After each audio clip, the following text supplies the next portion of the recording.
Today I'm going to be looking at what's in store for Ruby Amethyst 6.0. Ladies and gentlemen, welcome back to Sean's Magic Cardboard. Here we are on the verge of the release of Azurite C.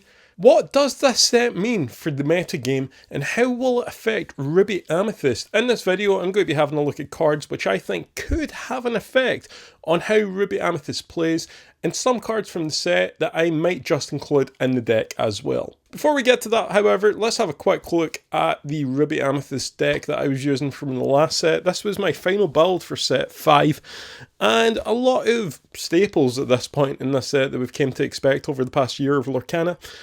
8 1-drops, which I will be sticking with for the time being. I do think aggro will make a bit of a reoccurrence, as we'll see in some of the cards that will come up and have a look at. So 8 1-drops I think is pretty much going to be a necessity going forward.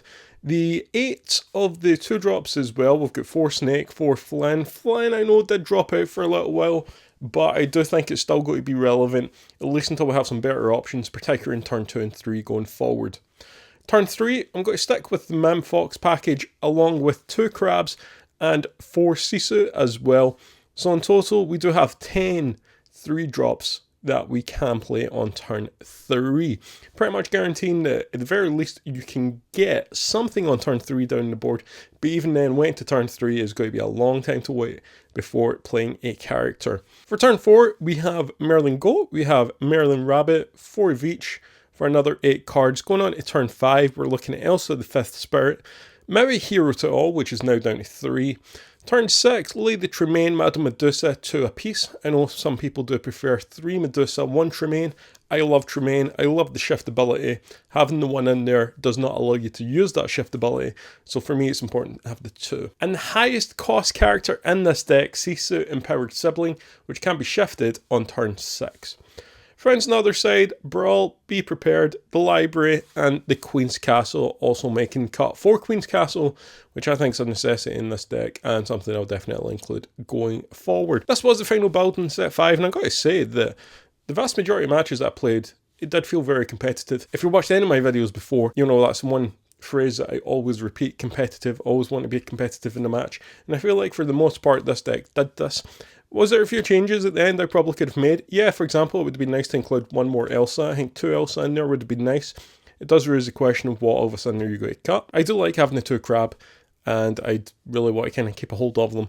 And more than anything, just looking at this list as it is, it's kind of creating a little bit of a headache for us to think what's going to be cut from this deck today to allow some of the new additions which I feel could make an impact in this deck. So that was the set 5 build. Let's have a look at some cards from set 6. For all of you that enjoy a little bit of analytics, here is the cost curve of my set 5 build. We had a total of 19 cards at a cost of 3 in the deck, which by far was the highest on the cost curve. Just the 1 8 cost as well as the 4 7 cost Be Prepared. Majority of the deck was Amethyst, 36 to 24 in favour. The Uninkable is sitting at 13, which is kind of where I'd like it. If we could get something similar from this next deck, that would be great. 43 characters, 8 songs, 5 locations, and 4 Brawl action cards. That's the set 5 lineup. Let's have a look at what we can do for set 6. Alright, so let's have a look through Dreamborn here, and we're just going to kind of one by one go through these cards and maybe just kind of point out what we like, what we don't like.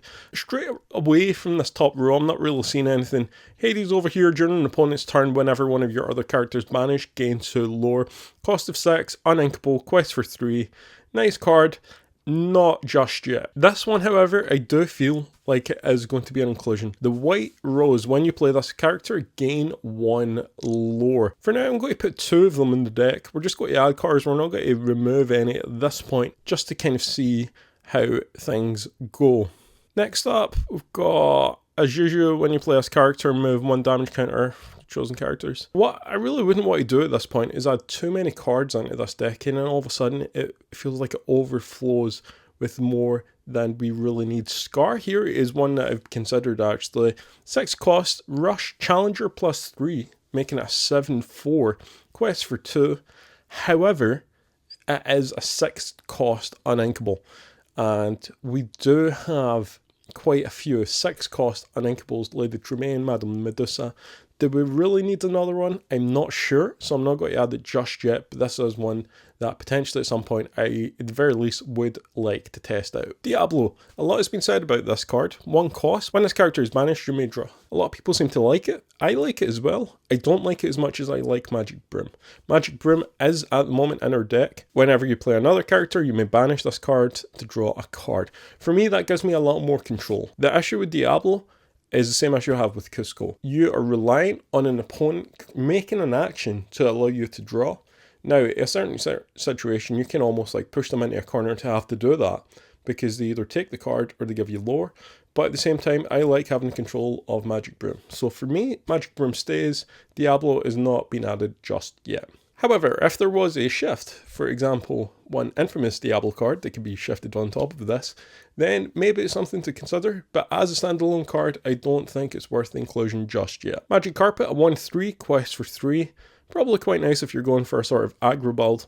Now this is another card that has attracted a lot of attention and a lot of people seem to be adding it into Ruby Amethyst so far. A 4-cost uninkable genie, Wish Fulfilled. Evasive, when you play this character, draw a card, quest for 2, 2 strength, 4 willpower. I like it. I don't think it replaces the rabbit. That's my personal opinion. People may disagree with that, going, oh, it's evasive, a quest for 2. Sensational, but for me, there's more value off the rabbit. There is a slight caveat to that we'll get onto later on, where this card might actually outperform rabbit. For this part, I'm probably only going to actually add 1 to them, because we do have 4 rabbits in the deck at the moment. We'll add 1, nice and easy. We'll see how it goes. If it's going well, we could maybe up that to 2. But I want to keep hold of the 4 rabbit. As a result, Genie is only being added once. We'll continue to scroll through here, and you know what? I think, particular for this build that we're going with, there's a lot of cards that could work in other decks, but for this particular style of Ruby Amethyst, I'm probably just not going to interest us. This one, however, does.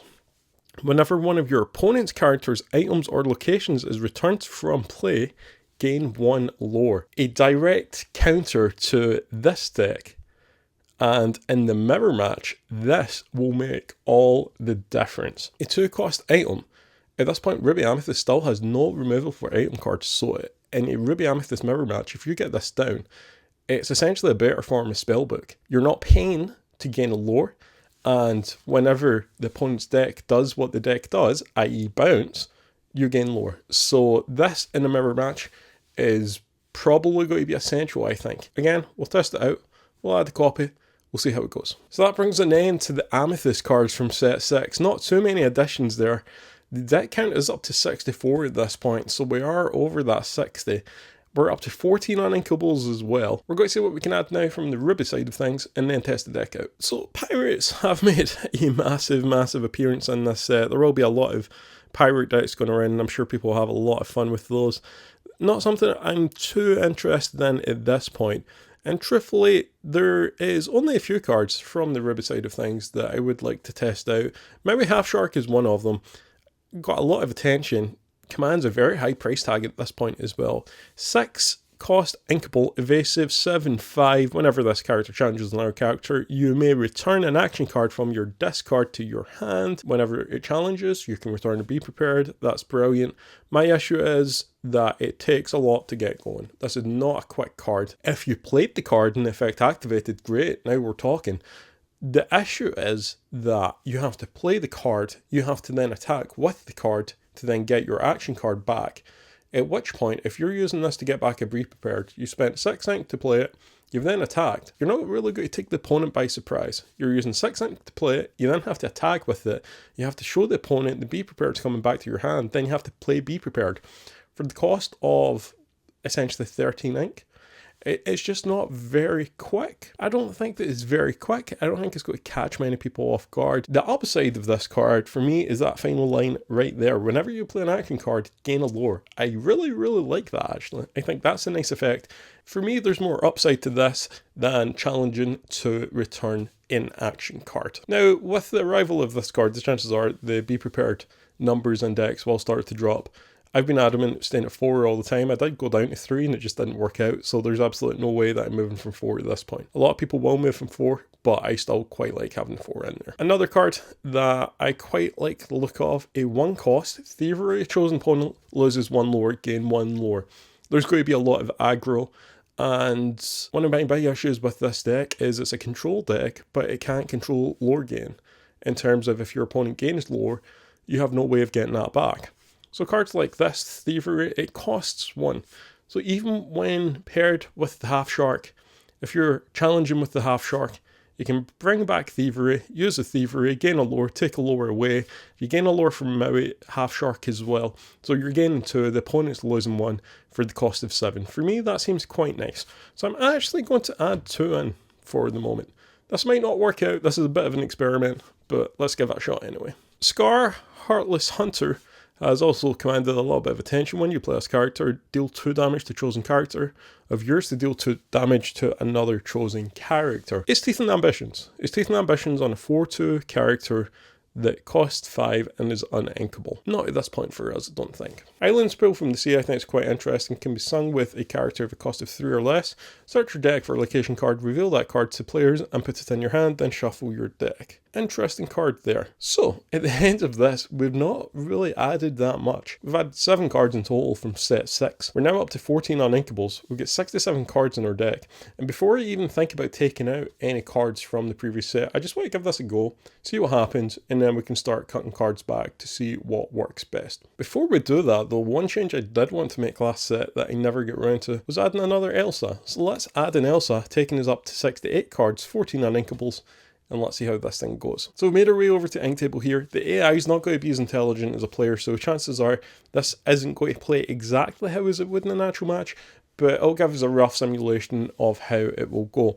So opening hand, standard, be prepared to going back.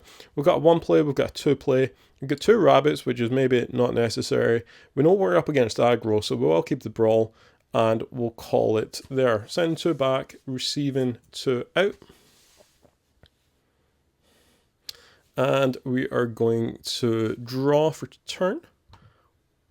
Opponent not playing anything on turn 1, which suits us. Castle's very good in this matchup, so we're actually going to keep a hold of Castle. Maui's also good. We do have to remember we only actually have 3 of them, so inking Maui on turn 1 is a pretty standard play, but at the same time, if we've got 3 of them, we can't be inking too many because they will come in super helpful. The Simba Bodyguard comes down. We've got another castle, so we can't ink that. We will quest with Magic Broom, because we do want to get some questing on the board. We will then play... we'll activate the effect of Madam Mim Snake. I don't think you can banish to draw.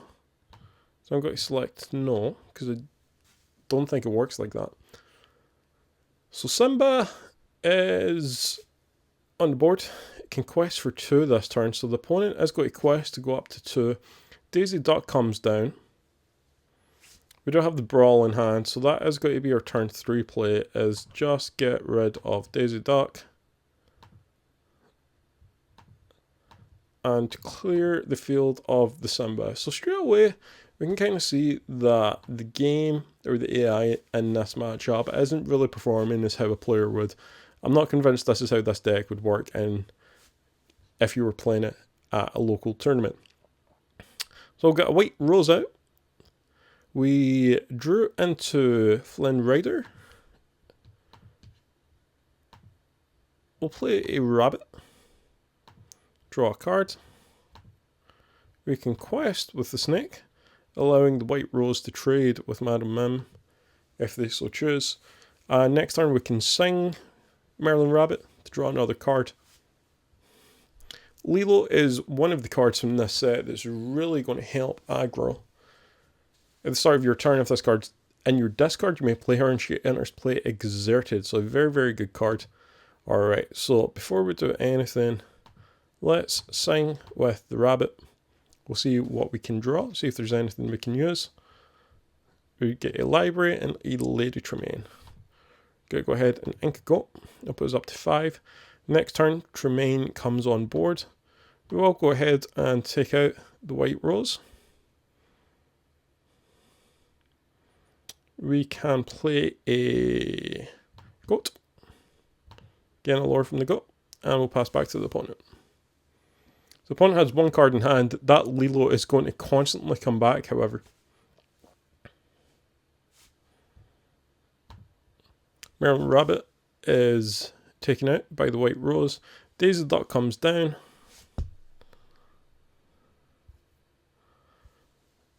Alright, so in this situation, we've got 6 that we can use.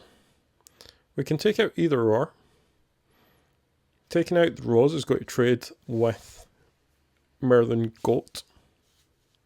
We could sing with Merlin Goat. We can play a castle. We can play a library. I think the library play is better.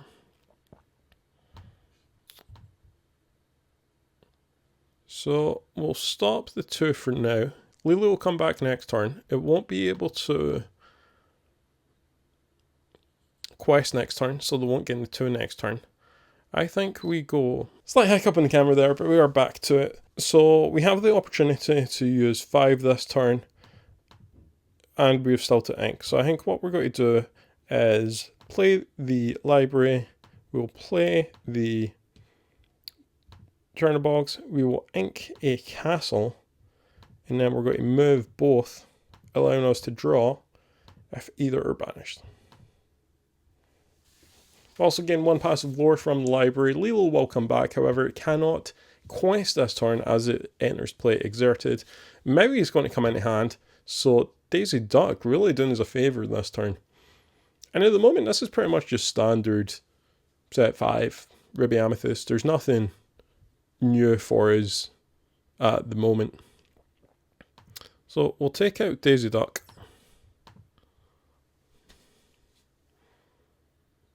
We'll challenge Lilo. Allow us to draw a card. We will play a Maui, challenging into the White Rose. And yeah, look, I think we're sitting pretty at the moment. I do feel like Madam M. Fox would have been the better play there, and keeping Maui to hand, but we're okay. We're okay. I think we'll recover from that slight hiccup. Lilo comes down. Once up to 12, we're at 5. What we can do now is... I like the idea of bouncing the goat, so I don't think we're actually going to challenge with it. We will take out Maleficent. Maui goes up to 4. We will quest. Let's bounce the goat. Gain a lore. We'll challenge Lilo, keeping it off the field. We don't really want to be inking Brawl, but I would also like to play the goat. So we're going to play the goat. We do have Lady Tremaine, so 1 character per turn, or technically 2 characters per turn could have came out because of Lilo. But hey, we got away with it. It's alright. We survived that turn. I think Cisa's maybe a bit of a wasted effect just yet, so we don't want to be doing that too soon. We'll quest with the goat. We'll quest with Madam M. We're up to 11 now. So certainly control of this match is another slight mistake there. We could have sent Maui to the library. Turns out we did send him to the library, so that's good. And there's not really much way for aggro to deal with the power of locations. So let's just move them all in and see how this goes.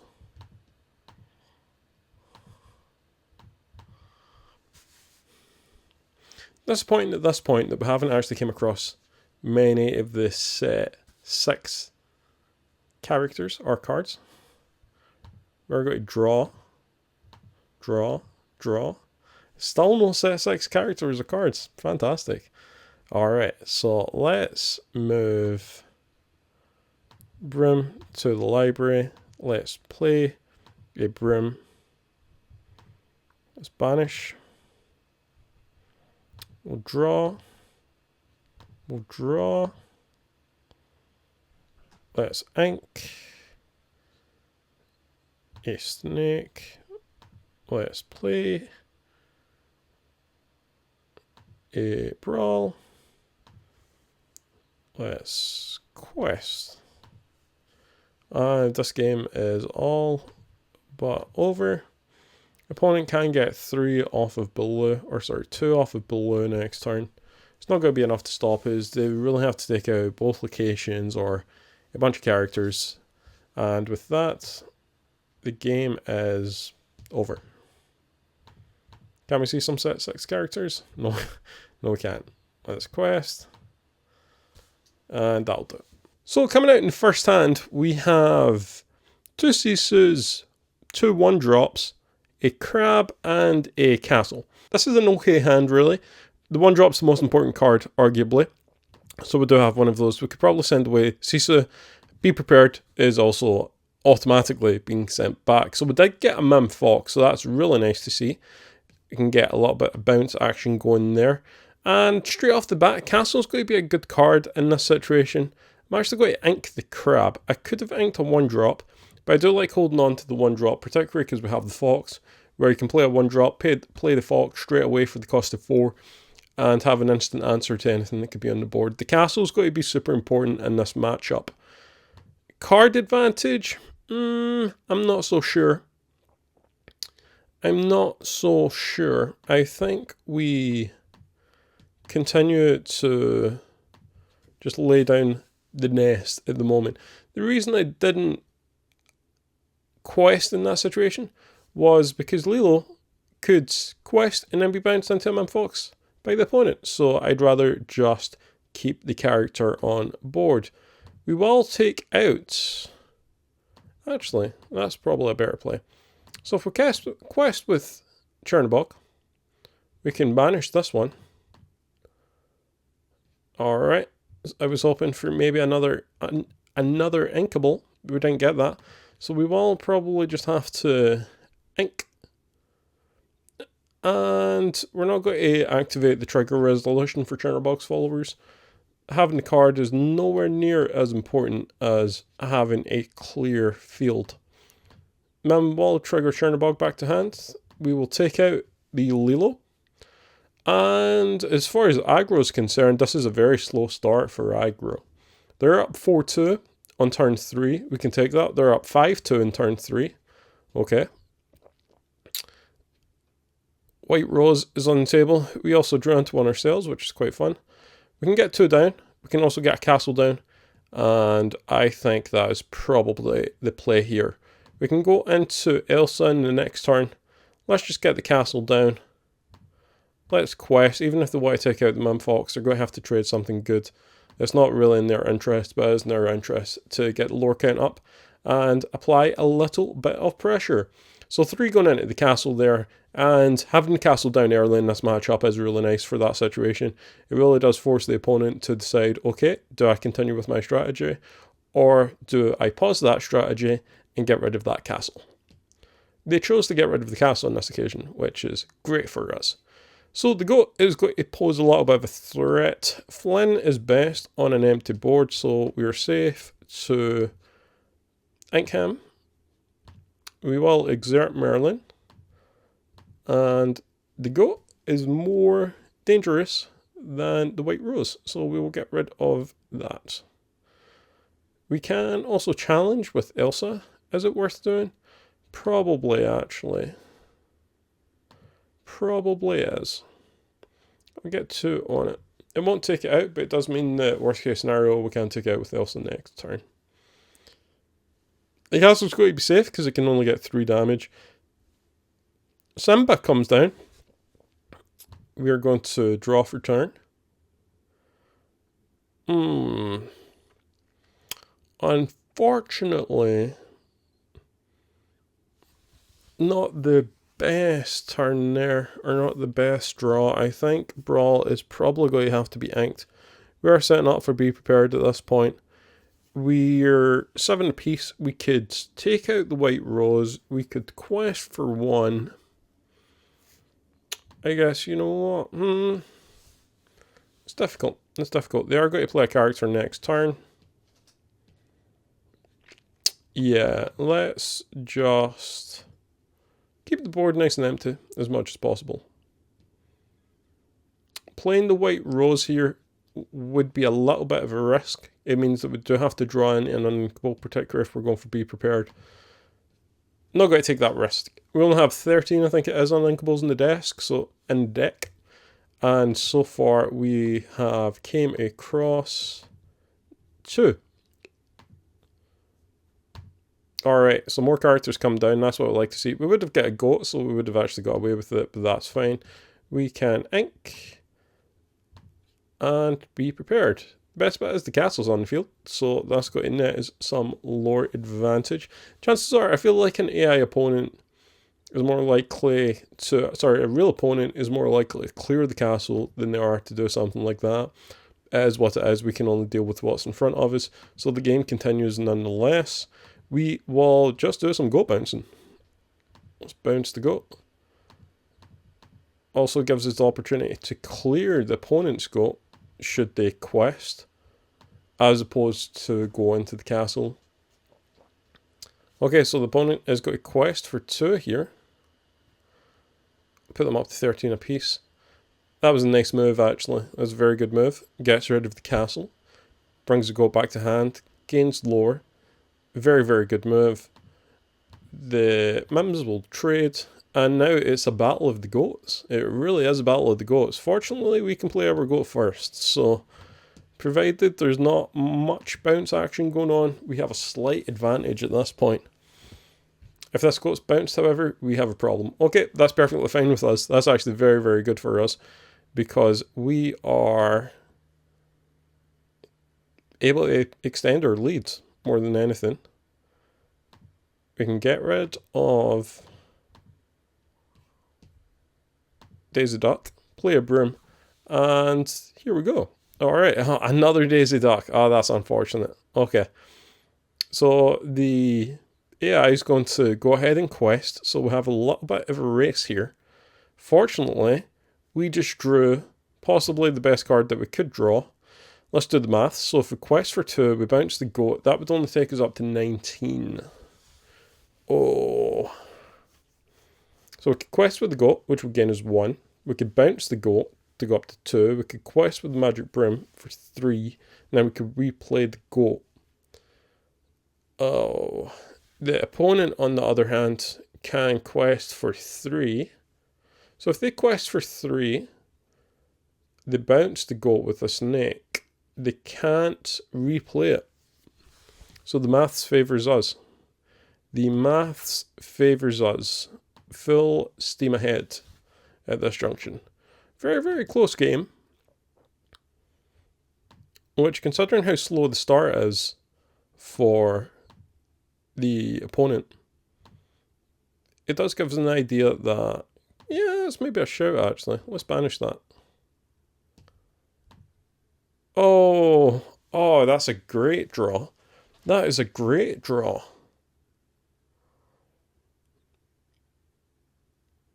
I don't think it matters though. I think the goat's still the way forward. The opponent has to get 5 on this turn.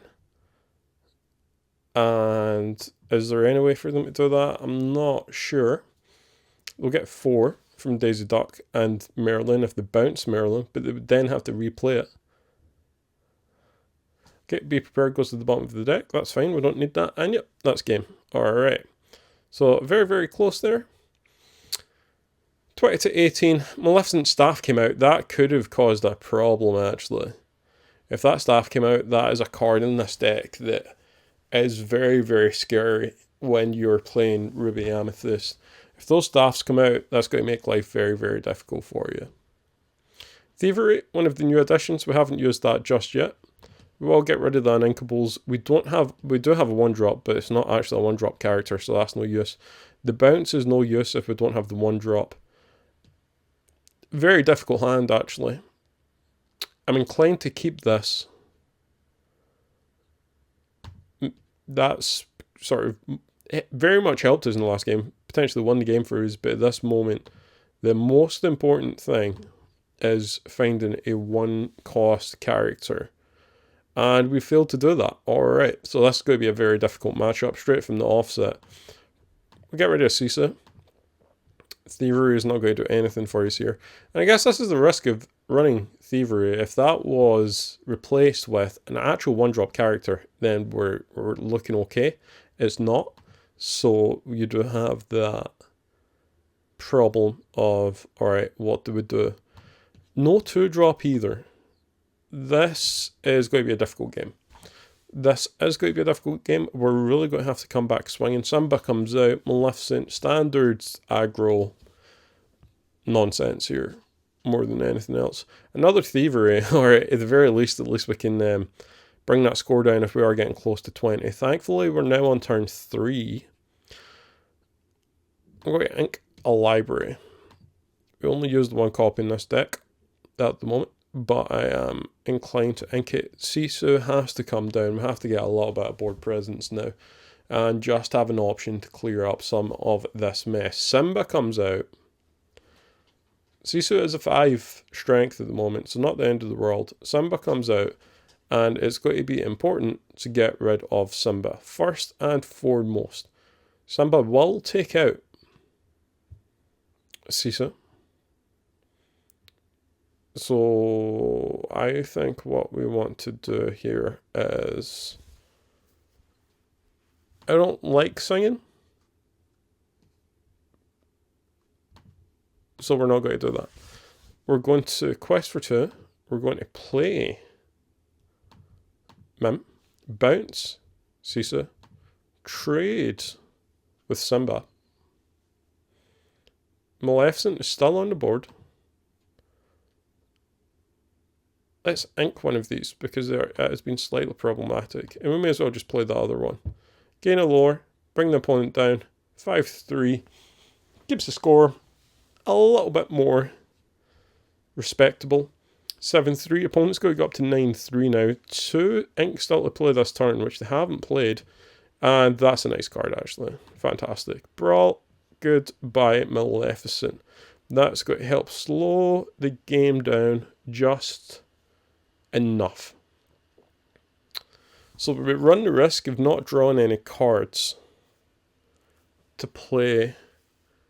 I think we have to ink Sisu. We have to get Flynn down. You have the option of getting a character down more often than not in this matchup. It's going to be worth it. The White Rose comes out, so we aren't going to be able to take care of that with Flynn or the removal. What we can do, however, is draw with Genie. That's a decent draw.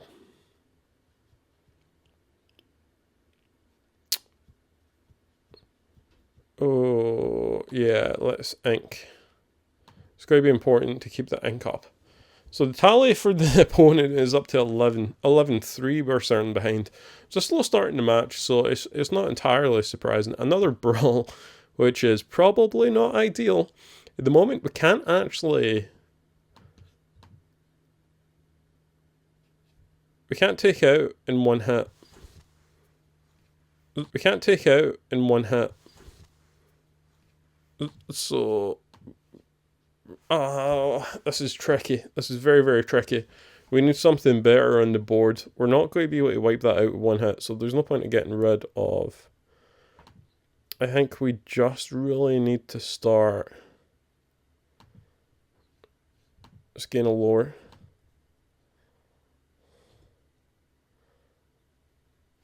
Whether questing with Gino would have been a better idea. No, it's difficult to say. It is difficult to say.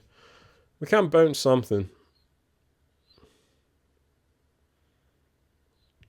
Flying could potentially trigger there, so it'd be best. I think we need to bounce Genie. It'll allow us to draw a card next turn. Opponent's gone up to 14 regardless. 15 with the goat. 16 when it leaves play. And we are in ominous territory right now. We are going to have to go fast. Flynn no longer triggers next turn as a result of goating. And I think all we can really do here is challenge the goats into a rose. We will gain a lore. And we just really need some draw. A good draw could help here. A broom won't do it. It's not going to happen this turn. But it could well happen next turn. So we played Banish the Brim. Let's bounce.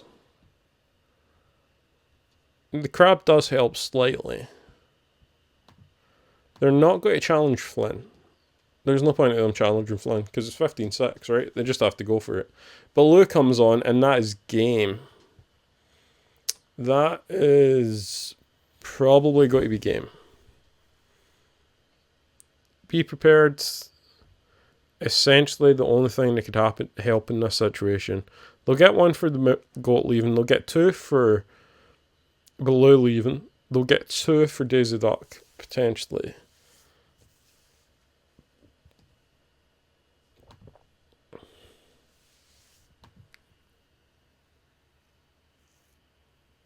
Ooh, this is... Alright, so Brawl is going to be useful.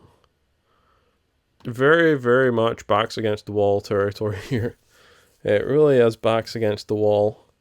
We're not in a good position. We're not out of it, which is incredible actually.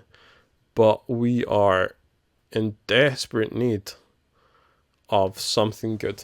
Something good. Flynn could potentially save the day here. Another Baloo comes down, and that is brutal. That is going to call it. The only way we win in this situation is by racing at 20, and you can't race against something. I guess technically you can. Technically we can race. Because he'll have to quest twice. The opponent has to quest twice. So I think that the play here, to make this a respectable scoreline, is just go all out. Full steam ahead. Flynn comes on. Sisu comes on. Ink friends. Yes, we can. We'll play a crab. Challenger +3. Baloo cannot take itself out. It can only challenge. Another Baloo comes down. Amazing. They will quest to go to 19. Escape Artist Lilo comes down. A goat would be great. We'll gain 3. We've got a snake. A snake in most situations would be enough. In this situation, not quite. We can go to 13. We can go to 15. We'll go up to 17.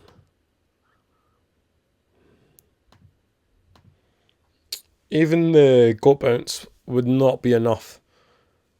For goat bounce goat, we would have needed 10 ink. We don't have 10 ink. So unfortunately, we were just out of luck. However, if we can find out what the next card was, we may as well. Another Flynn. Alright, that would also have really helped. And in this situation, gather knowledge and wisdom. Okay, you can't really argue with that. That is the nail in the coffin in that situation. So this is the trials and tribulations of Ruby Amethyst 6.0. This is going to be a difficult deck to play against. There's no question about it. Whoever goes first may have a slight advantage, but even within that, there is a lot of challenges in this matchup for Ruby Amethyst. Ladies and gentlemen, let me know your thoughts of Ruby Amethyst 6.0 in the comments. Is this still a meta-relevant deck, or unfortunately is Ruby Amethyst slowly slipping down the scale? Let me know what your thoughts are. Thanks for watching. See you in the next one.